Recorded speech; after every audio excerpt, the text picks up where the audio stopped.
The champagne flute slipped from Eliza Morgan's trembling fingers, shattering across the restaurant's marble floor as she stared at the man who'd just walked through the door, her father, disheveled in his worn janitor's uniform, scanning the upscale dining room with worried eyes.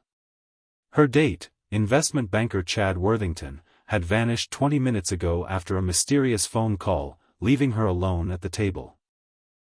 What her father couldn't possibly know was that Eliza, the kindergarten teacher, was actually Elizabeth Morgan, the reclusive tech billionaire who'd built Nexus Industries from nothing, and who was now falling hopelessly for the kind-hearted man rushing to her rescue. "Lizzie, are you okay? Your text just said, emergency, and this place is..." Her father trailed off, painfully aware of the stares from nearby diners as he stood in his work clothes, the Morgan Industries logo partially visible beneath his jacket, the very company his daughter secretly owned. Robert Morgan had raised Eliza alone after her mother died, working 3 jobs to put food on the table, never knowing his daughter had become one of the wealthiest women in the country. She'd kept her success hidden from him for years, afraid it would change their relationship, afraid he'd feel inadequate. But tonight, as she watched him brave the judgmental glances of the elite to reach her side, she realized she might lose him forever when he discovered her deception. "Dad, I'm fine, really. My date just..." She began, but stopped when she saw Chad returning to the table, his expression darkening at the sight of her father. "Is this man bothering you?" Chad asked, his voice dripping with condescension as he looked Robert up and down. 6 months earlier, Eliza had made a decision that would change everything.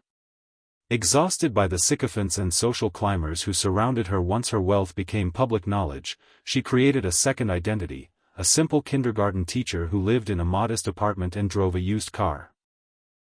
It was under this guise that she'd met Chad at a coffee shop, attracted to what seemed like genuine interest in her, not her money. Tonight was supposed to be their 5th date, the night she'd planned to reveal her true identity if things continued to go well. "This is my father," Eliza said firmly, standing to place herself between the two men.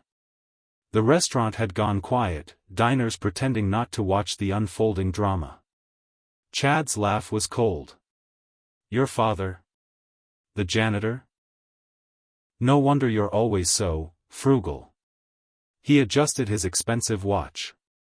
"Look, Elizabeth, I think we should call it a night. I just remembered another engagement." Robert Morgan straightened his shoulders, his dignity intact despite the humiliation. "My daughter deserves better than you, son." What happened next would be replayed on social media millions of times by morning. Chad reached for his wallet, tossing several bills onto the table. "Here's for your half of dinner, sweetheart. Maybe Daddy can cover the tip." Eliza felt something break inside her, not her heart, but the dam holding back her true self. "Actually," she said, her voice suddenly carrying the authority that had intimidated boardrooms across the country, "I believe I'll be paying the entire bill." She reached into her simple purse and pulled out a black card that made the maitre d' across the room straighten to attention. "And Chad? That merger your firm has been pursuing with Nexus Industries? Consider it permanently off the table." The color drained from Chad's face as recognition dawned. You're Elizabeth Morgan? The Elizabeth Morgan?" Robert looked between them, confusion evident. "Lizzie, what's he talking about?" The restaurant had gone completely silent now, phones discreetly recording as one of the most private billionaires in America stood in the middle of a very public revelation. Eliza took her father's hand, suddenly terrified. In trying to protect their relationship from her wealth, she'd built a wall of lies between them. Would he ever forgive her? "Dad, there's something I need to tell you, and I should have told you years ago," she said, her voice breaking. "I'm not just a kindergarten teacher."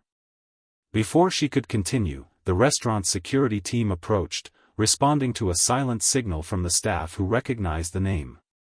"Ms. Morgan, is everything all right? Would you like us to escort this gentleman out?" They gestured toward Chad, who had begun to sweat profusely. "That won't be necessary," Eliza said. "Mr. Worthington was just leaving on his own." She turned to her father, whose expression had shifted from confusion to dawning realization. "Dad, can we go somewhere private to talk?" As they walked toward the exit, leaving a stunned Chad behind, Robert whispered, "Lizzie, what's happening? Are you in some kind of trouble?" She squeezed his hand. "No, Dad. But after tonight, you might not want anything to do with me anymore." The private dining room of the restaurant felt cavernous with just the two of them. Robert sat across from his daughter, his work-worn hands folded on the white tablecloth, waiting. "I built Nexus Industries," Eliza said simply. "I'm the founder and CEO. I'm worth about $28 billion, give or take depending on the market." Robert's laugh was unexpected. "Very funny, Lizzie. Now what's really going on?" She pulled out her phone and opened her banking app, sliding it across the table. Robert's eyes widened as he saw the balance, followed by a string of recent transactions that included a $50 million donation to children's cancer research, the disease that had taken his wife, Eliza's mother. "But, how? When?" he stammered. "Remember that coding project in college? The algorithm I was working on in our garage?" Eliza's eyes filled with tears. "It worked, Dad. It really worked. And then it just exploded. By the time I was 24, I was a billionaire. I wanted to tell you, but..." "But what?" His voice was quiet, hurt beginning to replace shock. "You worked so hard all your life. 3 jobs sometimes, just to give me opportunities. You never took a handout, never complained. You taught me the value of hard work and integrity." She wiped away a tear. "I was afraid you'd feel like I was trying to take care of you, like I was saying your sacrifices weren't enough. They were more than enough, Dad. They were everything." Robert was silent for a long moment. "So for the past 5 years, every time you came to dinner at my apartment, every time you let me pay for your birthday lunch with my janitor's salary." "I'm so sorry," she whispered. "I just didn't want to lose you." The silence stretched between them, heavy with decades of love and new revelations of deception. Finally, Robert pushed back from the table.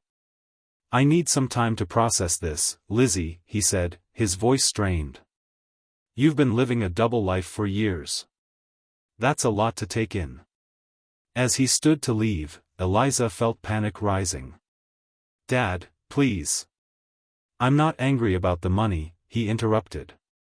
"I'm hurt that you didn't trust me enough to share your success. Did you think I'd love you differently if I knew you were successful? That I'd only see the money? No, I need some space," he said firmly. "I'll call you when I'm ready to talk." Watching her father walk away, Eliza realized that in trying to protect their relationship, she might have destroyed it completely. 3 weeks passed without a word from Robert. Eliza threw herself into work, the irony not lost on her that she was now fully inhabiting her true identity after years of hiding it. Her assistant, the only person who had known both sides of her life, watched with concern as Eliza worked 18-hour days, sleeping on the office couch. "You should call him," Maya suggested one evening as they reviewed acquisition proposals.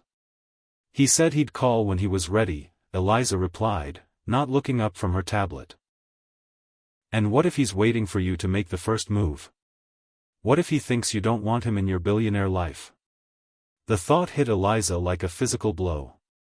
What if her father thought she was ashamed of him? Before she could respond, her phone rang, an unknown number. Hesitantly, she answered.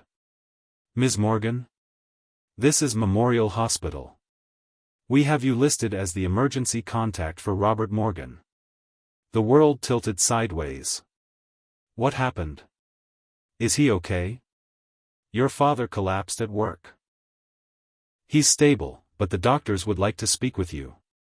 The hospital corridor seemed endless as Eliza ran toward the cardiac unit, her security detail struggling to keep pace. When she reached her father's room, she found him pale but awake, connected to monitors that beeped steadily. "Dad," she cried, rushing to his side. "Hey, kiddo," he said weakly. "Sorry about the dramatics." The doctor explained it was a minor heart attack, likely stress-related. "He'll need to take it easy for a while. No work for at least 6 weeks." After the doctor left, Eliza took her father's hand. "I'm so sorry, Dad. This is all my fault." Robert shook his head. "Not everything is about you, billionaire," he said, a hint of his old humor returning. "Though I have been thinking a lot these past weeks." "Me too," she whispered. "I should never have kept the truth from you. I was so afraid of losing what we had, of you seeing me differently." "Lizzie," he said gently, "I changed your diapers. No amount of money will ever make me see you as anything other than my little girl." He squeezed her hand. "But I do have one condition for forgiving you." "Anything," she promised immediately. "Quit that teaching job. You're terrible at arts and crafts. Remember that parent-teacher conference where you couldn't explain why all your students' popsicle stick houses kept falling apart?" Eliza laughed through her tears. "I was trying to teach them about structural integrity.